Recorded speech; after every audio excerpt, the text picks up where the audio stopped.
세상의 모든 시선, 세모시 이츠 조교 타임입니다. 모든 분야에서 트럼프 2기를 준비해야 하지만 우리 정치권이야말로 정말 가장 빠르고 민감하게 대처해야 하지 않을까요? 맞아요.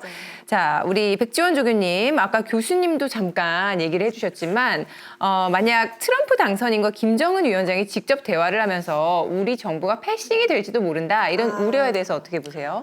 사실 전혀 할 필요 없는 걱정이라고 생각을 하는 것이, 물론 문재인 정부 당시에 파문점 3초 컷 같은 굴욕적인 장면들, 그리고 트럼프 대통령이 직접 문재인 대통령을 이상한 사람이라고 한 적도 있고, 트럼프 정부의 안보 담당이 최근에 이제 문재인 대통령의 그런 비협조적인 면을 지적을 했었는데요.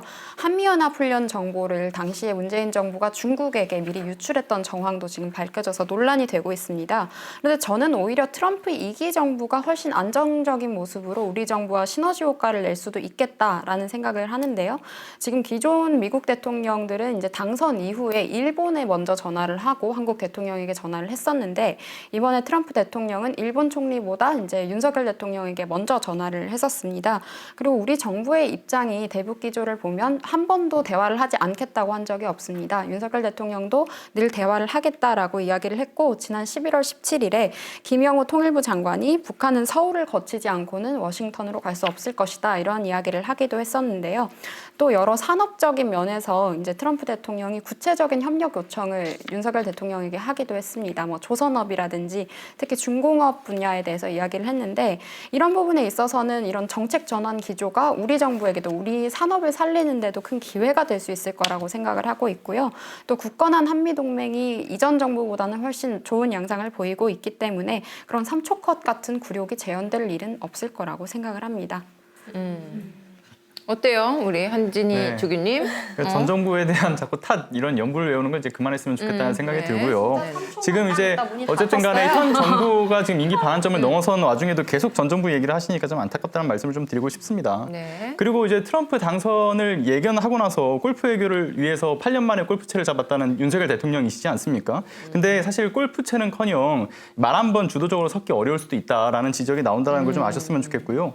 그리고 우려스러운 부분은 지금 트럼프 당선인이 사실 당선 이후에 이제 윤석열 대통령과 이제 통화를 하긴 했습니다. 근데 12분이었죠. 근데 12분이 저는 여기서부터 시작점부터 패싱의 가능성이 있다고 생각이 드는 게 뭐냐면, 아니 12분이면 통역까지 하면 한 5에서 6분 정도밖에 안 되는 시간입니다. 네. 그래서 그 시간 동안에 뭐 충분히 좀 논의될 수 있는 부분들은 없었을 거라고 보고, 그리고 이제 트럼프 당선인의 지난 첫 당선 때를 좀 생각해 보자고요. 당시 이제 문재인 대통령과 통화를 나눴던 시간이 30분가량 진행을 합니다. 이때 이제 북핵 문제와 한반도 안보 위기에 대한 부분이라든가요, 정상회담 의지에 대한 부분을 좀 나눴던 것과 비교를 하면 이번에는 첫 술에 아무것도 없었다라는 걸 지적하지 않을 수가 없어서 이 부분에서 좀 패싱 얘기가 나온다는 말씀 드리고 싶고요. 그리고 이제 국민의힘 내부에서도 지금 트럼프 당선인이 지금 이번에 이제 이후에 출범한 이후에 윤석열 대통령이 좀 잘 할 수 있을까? 트럼프 당선인을 상대로 해서요. 네. 벌써부터 좀 난색을 표하고 있는 목소리들이 나오고 있다는 것도 또 말씀드리고 싶고요. 그리고 패싱의 가능성이 뭐 낮다 이렇게 안일하게 판단할 것이 아니라, 우리가 이미 경험을 해본 트럼프 정부이기 때문에 패싱의 가능성의 무게를 좀 어느 정도 두고 미리 좀 대비를 해야 될 건 대비를 해야 된다라는 말씀 드리고 싶습니다. 사실 대비는 다 하고 있다고 생각하는데, 사실 저도 국민의힘의 네. 안타까운 점은 내부에 국제정치 전문가가 유능한 분들이 많이 보이지 않아서 앞으로 이런 분들이 좀 더 필요할 것 같다는 생각은 하고요. 문재인 대통령 얘기할 수밖에 없는 게, 그때도 기출문제라고 하셨지만 그때도 트럼프가 대통령이었기 때문에 말이 나올 수밖에 없고요. 뭐 전화 시간 같은 거 말이 길다고 좋은 게 아니라 핵심이 중요한 거다라고 말씀을 드리겠습니다. 그리고 윤석열 대통령은 영어에 조금 능통한 편이어서 소통이 더 쉬울 수도 있겠다라는 그래요? 얘기 드리고요. 또 이번에 저는 주력 산업들이 다시 이제 활기를 띨 수 있는 것들을 기대하고 있는데, 트럼프 대통령이 이야기했던 조선업이라든지, 그리고 앞으로 우리나라 원자력 산업이라든지 방산업, 이런 중공업 분야에 대해서도 저는 코로나 시기 그리고 문재인 정부 시기 환경 정책 같은 것들 때문에 굉장히 많이 다운이 됐었는데 활력을 얻기를 좀 기대를 하고 있고요. 앞으로 우리 롤이 더 중요해졌는데 이제 네. 트럼프 정부에서도 윤석열 대통령과의 협상이나 대화에 대해서 트럼프가 뭔가 잘 맞을 것 같다 기대하고 있다라고 했는데요. 네. 무조건 좋게 전망할 것이 아니라 이미 여러 가지 나쁜 시나리오들에 대한 대비도 저는 정부에서 능력 있는 사람들이 다 하고 있다라는 생각을 합니다. 네, 뭐 5분에서 6분 사실 서로 덕담 한마디면 끝나는 통화 시간이죠.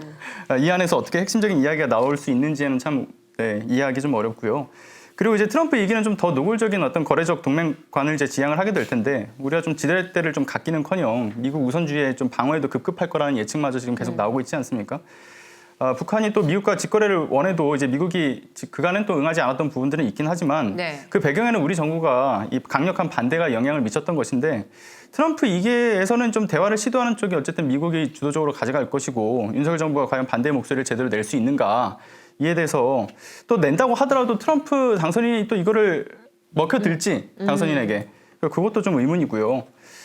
무엇보다 이제 주제가 또 핵 군축으로 가게 되면 지금 어쨌든 비핵화 기조를 하고 있는 이 윤석열 정부 그 깔고 있는 그 기조에 있어서 스스로 좀 낄 자리가 없다라는 것도 뭐 어느 정도는 짐작하고 있을 거라고도 생각이 듭니다. 그래서 이런 점에 있어서 패싱의 가능성도 지금 제기되고 있는 상황이라서 우리의 네. 목소리는 끊임없이 나오고 있다.